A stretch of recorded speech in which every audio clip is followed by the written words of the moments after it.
Thank you, Danny. Good. Welcome, everybody. So we are starting our new series this next few weeks over the summertime. It's great to have so many people together. And our series is going to be looking at some interesting topics. So the topic and the heading is going to be why Christianity makes sense. And what we're going to do over the next 5 weeks is look at these 5 topics. We're going to start today. I'm going to be exploring, can I believe there's a God? Then Keith is going to come and look at where can I find truth? We've got do all faith lead to God? Has science banished faith? God, evil, and suffering. Okay. Now, you're probably wondering why we're looking at these topics. Well, let me tell you, if you're a Christian here tonight, what we hope to be able to do is to equip you with arguments or comments or thoughts about being able to talk to your neighbors or your work colleagues about maybe some of the arguments that they have about the Christian faith. If you're here tonight and you're not a Christian, what we hope you'll do by the end of tonight, or maybe by the end of the series, is to maybe explain to you a little bit more about this Christian faith and how it can dramatically change your life. The other good thing is if you miss a week, obviously, we're holidays. We are live streaming this, and it's going to be on the website and the YouTube, so you can catch it up or even point your friends to come and hear and listen to what we're doing tonight. Now, because it's different, we're going to be a little bit kind of apologetic in its structure. It's going to be a little bit interactive. So what we're going to do tonight is you can see there's a mobile number at the bottom of this slide and every slide. So during my talk, if at any point you disagree with what I say, or maybe you agree with what I say, or just have a comment or a thought, please text it in during the talk. I know you're so used to people like, put your phones away. No, get your phones out. We want to have lots of text. Danny's going to be managing the phone down here. So tonight is about the topic, can I believe there is a God? So that's what we want questions on tonight. And during the other sessions, we'll be able to have the opportunity to text it and talk about those as well. Okay, does that make sense? So have you got your phones ready? Only texting Danny, not anybody else, not your mate, about what you're going to do for anything else. Okay. So, can I believe there is a God? Now, why do we start here? We start here, we believe, because this is pretty much fundamental to who we are, why we are here. Not tonight because there's a barbecue, but why are we here on earth? What are we doing with our life? What is the point and purpose of life? Does anybody find yourselves asking those kinds of questions? And for me, I would suggest it starts with our understanding of God. And as Christians, we believe that everything depends on it, both life now and after we die. So, if you were to ask your friends, can you believe there is a God? What kind of comments might you get? Maybe you might get some of these. No. There might be something I don't think we can know. Maybe there's a kind of a guiding light which will help us.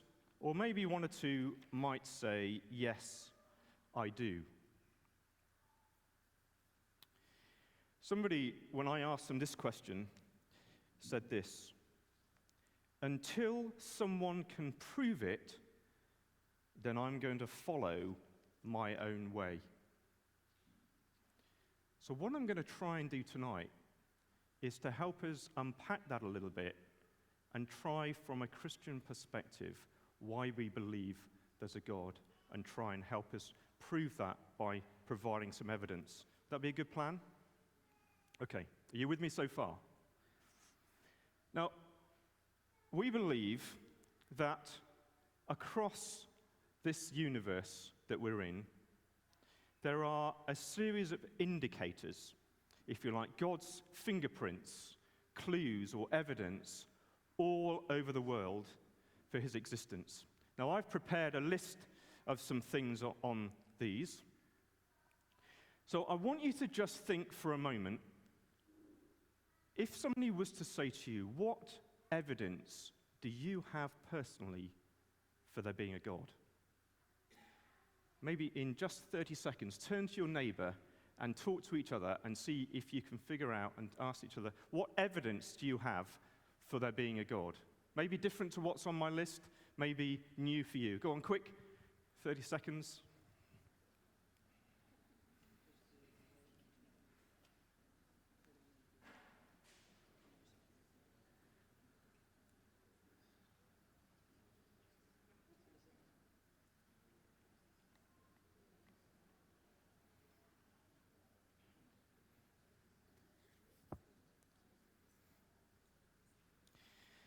Okay, so you might have come up with some ones that are different to my list. If you have got different ones, text them in, and we're going to try and have a go at those later on. Now, what I'm going to try and do in the next 10 minutes or so is pick on a couple of these and explore them, but I'm only really going to be able to scratch the surface in this time that we're going to have together.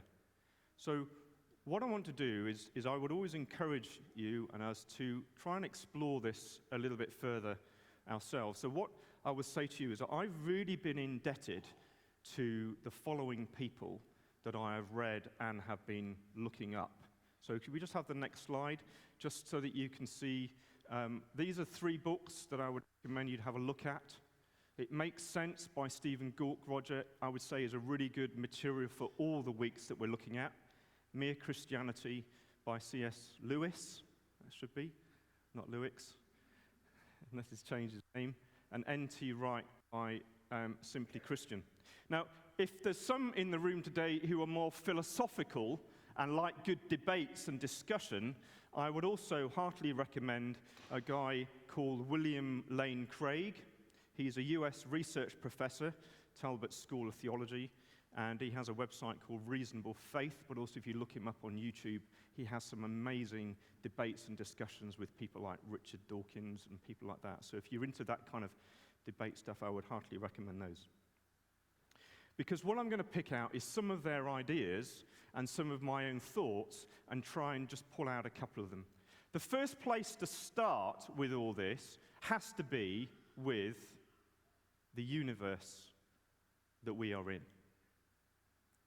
So when we look at the universe, there is this fantastic phrase called the KLM cosmological argument.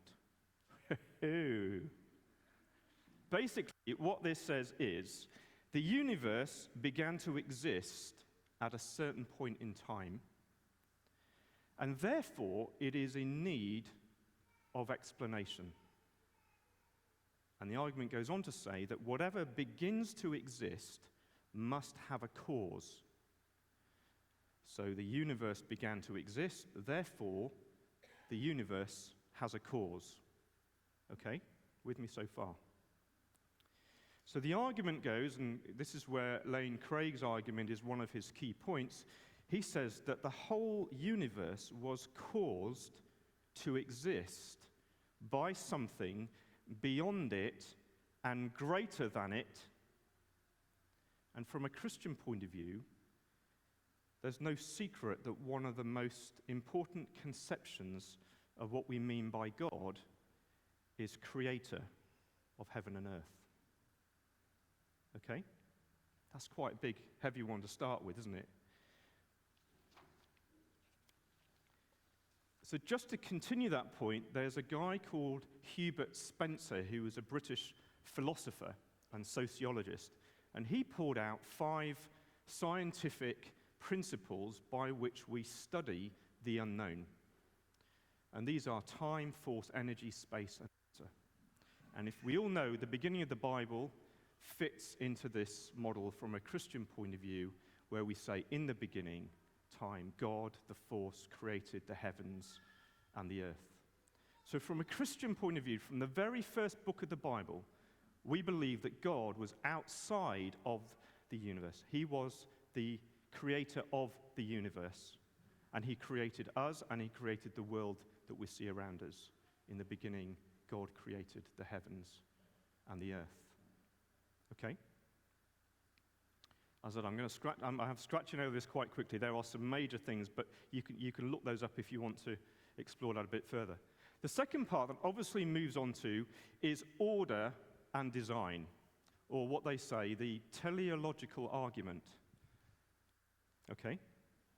In Romans chapter 1, verse 20, it says, "For since the creation of the world, that's God's invisible attributes, his eternal power and divine nature have been clearly seen, being understood through what has been made, so that they are without excuse." They being us. Okay? So this argument goes on to say that the universe and the living things within it exhibit design in their order, consistency, unity, and pattern. And scientists have identified 100 laws of nature, fine-tuned characteristics of our universe. So let me just try and put something into your mind for a minute, okay? I've got here a penny, right? So if we covered the whole of Europe with a penny, in pennies, right? And we built up penny on penny on pennies until it reached the moon. And we did that across 1 billion Europes, right? And then we took one penny and colored it bright red and put it in the midst of all those pennies. And then we gave you a blindfold, made you blindfold, and told you to go and pick the red penny. The odds of you picking that penny are 10 to the 37. That means it's 10 followed by 37 zeros. I mean, the odds are just beyond our comprehension. Now, what do you want to imagine? This argument goes that there are 100 incidences where the exact elements of data and coin, penny, if you like, are so picked out that it is almost impossible to work out the odds of all that fitting together at the same time. Are you with me? Yeah? So here's one of the constants. The force of gravity is determined by the gravitational constant, right? If this constant varied by just 1 in 10 60ths, 10 followed by 60 zeros, none of us would be alive today. Yeah? Just extraordinary, the fine-tuning of it. So that, with the cosmological and the teleological argument, is about evidence for a creator God who's designed it and has created this fine-tuning within it. So, are you with me? Yeah?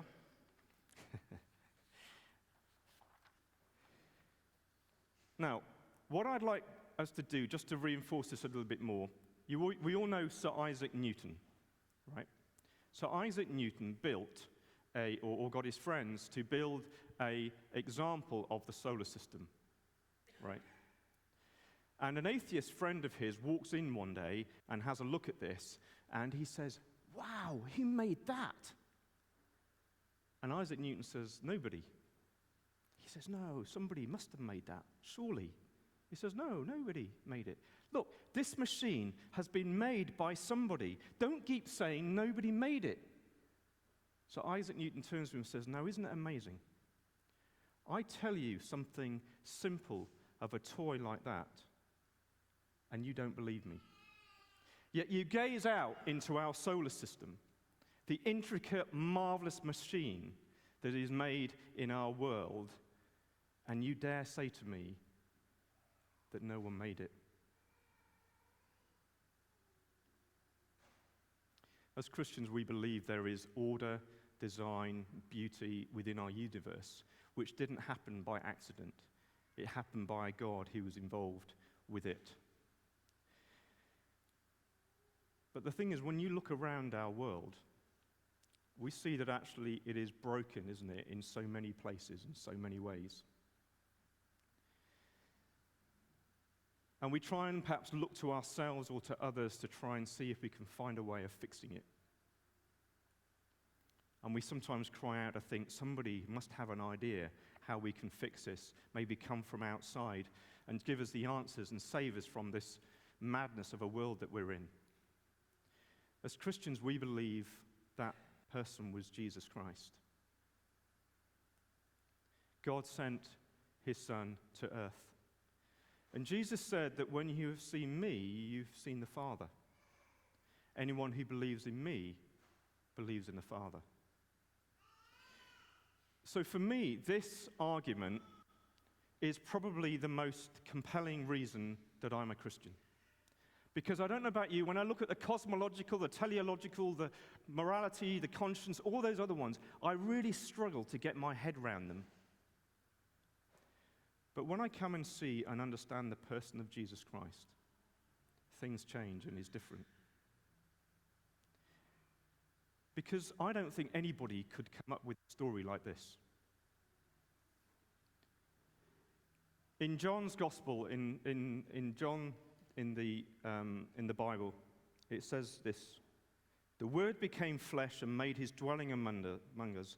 No one has ever seen God, but God, the one and only, who is at the Father's side, has made him known." And the Bible says it's in Jesus Christ that we find out who we are and what we were living for. C.S. Lewis puts it, the great question that Jesus asked his followers is, who do you say I am? And I believe that question is probably the most important question that we will ever be asked. And our answer to that will last the whole of our lives and into eternity. C.S. Lewis goes on to say that Jesus could only have been one of four things: a legend, a liar, a lunatic, or Lord and God. And he has a series of arguments to support those, but he finishes off by saying, "Now it seems to me obvious that he was neither a lunatic nor a fiend, and consequently, however strange or terrifying or unlikely it may seem, I have to accept the view that he was and is God."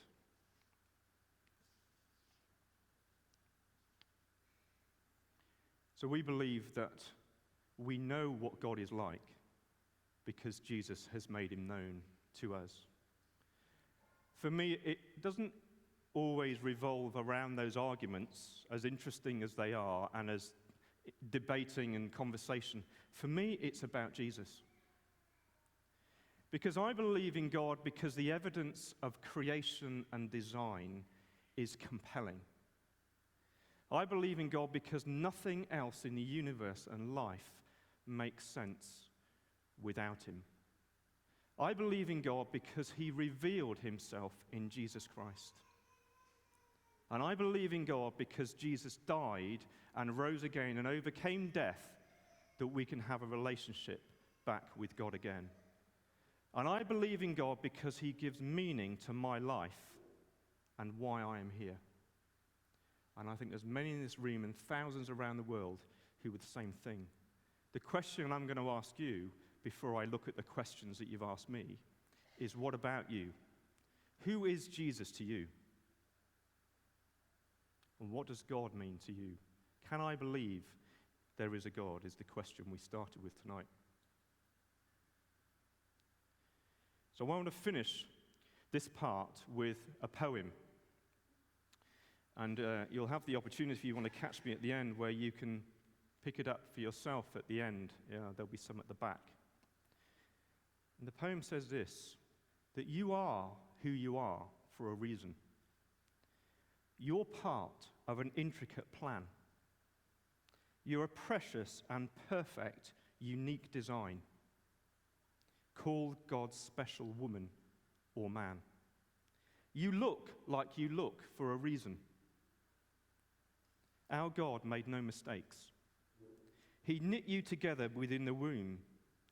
You're just what he wanted to make. The parents you had were the ones he chose.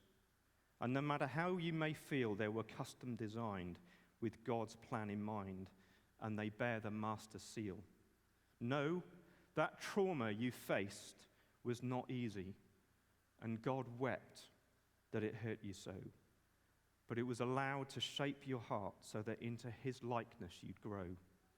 You are who you are for a reason. You've been formed by the master's rod. You are who you are, beloved, because there is a God. Amen. So Danny, shall we see what questions we've got? Great job, Steve. We just gave you the easy job of proving the existence of God to kick us off, so well done. Cool. Okay, so loads of people were texting in questions as you were speaking. So these are a few that came in several times in various forms. The first one, why does God not make himself more obvious to us? So if God is real, if God exists, why is it not overwhelmingly, or why doesn't he write it in the sky in lightning that he exists and he's out there?